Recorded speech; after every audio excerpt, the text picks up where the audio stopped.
नमस्कार, star TV Bihar देख रहे हैं आप। मैं हूं सानिया आपके साथ। जदयू के एमएलसी संजय सिंह द्वारा चाणक्य होटल में प्रेस वार्ता किया गया कल, और इस प्रेस वार्ता में उन्होंने प्रशांत किशोर को आड़े हाथ लिया, 10-10 मुद्दे उठाए। कहा कि प्रशांत किशोर को डिप्टी सीएम बनने की चाह थी, लेकिन उन्हें वो पद नहीं मिला। उसी की वजह से वो जानबूझकर जदयू को आड़े हाथ लेते हैं। अशोक चौधरी जैसे लोगों पर आरोप लगाते हैं कि उनकी बेटी ने टिकट जो है खरीद कर लिया था, और इसी मुद्दे पर आज जनसुराज द्वारा प्रेस वार्ता किया गया है। पहले जरा सुनिए कि वो क्या कुछ कह रहे हैं।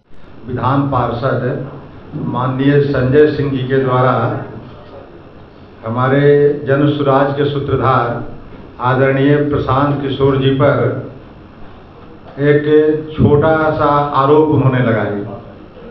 उस आरोप का कोई मतलब नहीं था। अभी बिना मौसम की बरसात करने की कोशिश की, और प्रशांत जी पर इस तरह के आरोप लगाना कहीं से भी ये जनहित का सवाल नहीं है।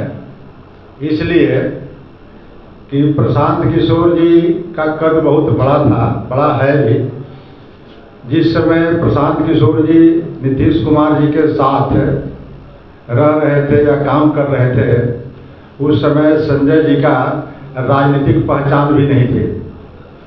और राजनीतिक पहचान जब नहीं रहेगी तो निश्चित रूप से मुख्यमंत्री आवास में जाना आना वर्जित रहेगा, अनुमति नहीं रहेगी। और जब मुख्यमंत्री आवास में जब कोई धड़ल्ले से आ जा नहीं सकता है, तो इस तरह की बात, फूहड़ बात कैसे जान सकता है और कैसे कह सकता है, ये कहीं से हम लोग को उचित प्रतीत नहीं होता। और कल का जो प्रसंग था वह खिसियानी बिल्ली खंभा नोचे, यानी जन सुराज के सूत्रधार या जन सुराज के बारे में अब ये पॉलिटिकल पार्टियों को शुरू में उन लोगों ने तो यह प्रचार किया कि भाजपा का बी टीम है। कुछ आरजेडी के द्वारा, आरजेडी के जो उस समय के तत्कालीन अध्यक्ष और आज भी शायद निवर्तमान अध्यक्ष वही हैं, श्री जगतानंद सिंह जी ने प्रशांत किशोर जी के बारे में एक भद्दी टिप्पणी की थी कि प्रशांत किशोर नहीं, प्रशांत किशोर पांडे। अब ये टिप्पणी नहीं की थी, बल्कि कहा था कि एक फरमान जारी किया था कि राजद में के लोग जा रहे हैं जन सुराज के अभियान में, इसलिए इन लोगों को रोका जाए। इस तरह का फरमान जो है, इससे राजद को ही नुकसान हुआ, जन सुराज को कहीं नुकसान नहीं हुआ। ठीक उसी तरह के संजय सिंह जी के द्वारा जो टिप्पणी की गई प्रशांत किशोर जी पर, उस टिप्पणी से हम समझते हैं कि जन सुराज के सूत्रधार और जन सुराज के नेता प्रशांत जी या जन सुराज को नुकसान नहीं हुआ, बल्कि इन्होंने यह साबित करने की कोशिश की कि जनता दल यू को जन सुराज के उपस्थिति से या जन सुराज के मजबूती से कहीं न कहीं हमें जनाधार में नुकसान हो रहा है। तो इस नुकसान को भरपाई करने के लिए इस तरह की ओछी हरकत, ओछी टिप्पणी इन्होंने संजय सिंह जी ने किया। और संजय सिंह जी की जब चर्चा प्रशांत जी कर दें तो संजय सिंह जी का और कद बढ़ जाएगा।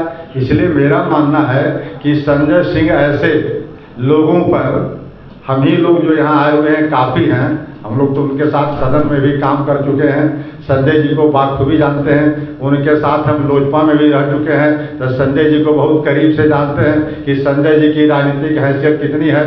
लेकिन इस तरह के प्रशांत किशोर जी पर टिप्पणी जो उन्होंने किया है, इसके लिए हम लोग थोड़ा दुखी हैं कि इस तरह का व्यक्तिगत टिप्पणी से संजय जी को बचना चाहिए। इस तरह की नामो निशान कहीं कोई बात नहीं है। प्रशांत जी का कद इतना बड़ा है, वह तो कहते हैं कि मुख्यमंत्री का भी सपना लेकर के हम नहीं आए हैं। बार बार आप लोग भी कई भाषणों में उनको सुनते होंगे। तो जो आदमी अपना सब कुछ बिहार के बदलाव के लिए संकल्पित होकर के बिहार में वह डंके की चोट पर बोल रहे हैं, कह रहे हैं, और वहाँ पर एक छोटी सी बात कि डिप्टी सीएम बनने के लिए प्रशांत किशोर जी, उस तरह की बात कहीं से भी सर्वथा अनुचित लगता है, भ्रामक लगता है। इसलिए इस बात को हम खंडन करते हैं। और विशेष मुन्ना जी आपको रखेंगे अपनी बात। आया है कि प्रशांत किशोर जी बिहार के डिप्टी सीएम की चाहत रखते थे और उन्हें ये नहीं दिया गया, इसलिए ये सारा कार्यक्रम या फिर जो भी हम देख रहे हैं उनकी प्रतिक्रिया है। तो सबसे पहले इतनी छोटी महत्वाकांक्षा लेके जनसुराज चला ही नहीं है।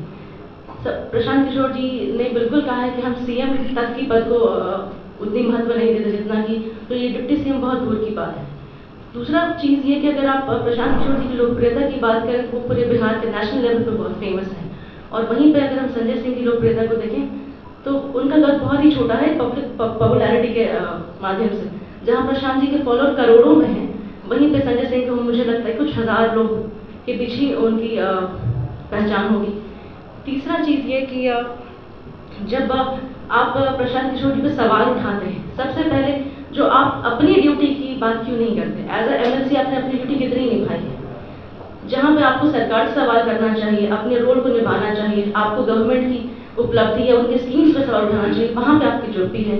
लेकिन जहाँ पे आपके स्टेटमेंट में कोई औचित्य नहीं, वहाँ पे आप अपने स्टेटमेंट्स को दे रहे हैं। तो कहीं ना कहीं ये बात कहा बिल्कुल जा सकता है कि ये भटकाने वाली बात है, डिस्ट्रैक्ट करने वाली बात है, और आप अपने रोल्स और रिस्पॉन्सिबिलिटीज को ना निभाते हुए एक बिल्कुल ही बेबुनियाद और बेसलेस कमेंट करते हैं लाइमलाइट में आने के लिए। और कहीं ना कहीं ये आज हो रहा है कि उनके एक स्टेटमेंट वैसे हम सभी लोग उस पर चर्चा कर रहे हैं, तो कहीं ना कहीं उनका ये मोटिव था और इस मोटिव पे चर्चा हो रही है और उनका नाम आ रहा है।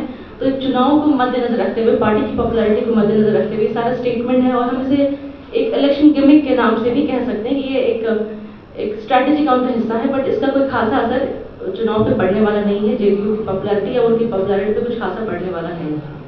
धन्यवाद। तो आपने सुना कि जनसुराज के मुखिया प्रशांत किशोर को लेकर उन्होंने क्या कुछ कहा है। बोला है कि प्रशांत किशोर कभी इतने छोटे पद के लिए बने ही नहीं थे। प्रशांत किशोर की फैन फॉलोइंग बहुत ज़्यादा है और जदयू एमएलसी संजय सिंह की फैन फॉलोइंग बहुत कम है।